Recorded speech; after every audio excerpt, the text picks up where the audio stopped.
Hey everyone! In today's video, I'm going to show you how I managed to play classic retro games on my iPhone using an app called AetherSX2.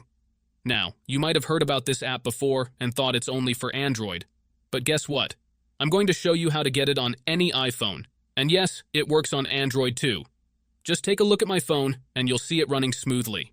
With this app, you can enjoy a ton of retro games, including PlayStation classics and more.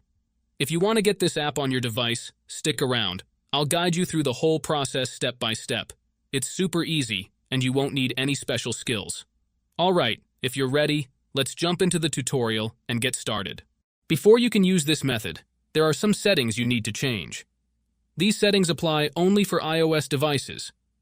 If you are on an Android device, you can skip this part and move on to the next step. Head into your settings, tap on General, and make sure that background app refresh is turned on, either for Wi-Fi or for both Wi-Fi and mobile data. This ensures the app can run smoothly in the background.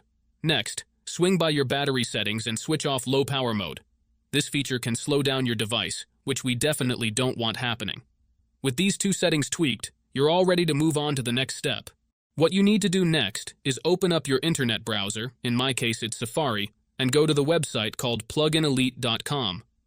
Plugin Elite is a website where you can find many apps with awesome features. Once you are on the website, search for AetherSX2 and click on it.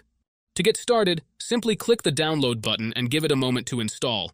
Depending on your internet connection, it might take a little bit, but once it's finished, you'll automatically be redirected to a page that says, Installation completed.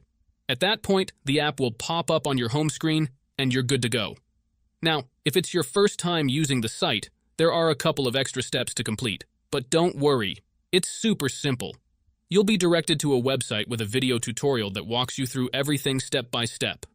All you need to do is install a couple of apps from the App Store or Play Store, depending on your device. These apps are completely safe and secure, so there's nothing to stress about. Just follow the instructions, and you'll have no trouble at all. So, that's it guys. If you enjoyed this video, make sure to leave a comment, like, and subscribe. Thanks for watching, and see you next time.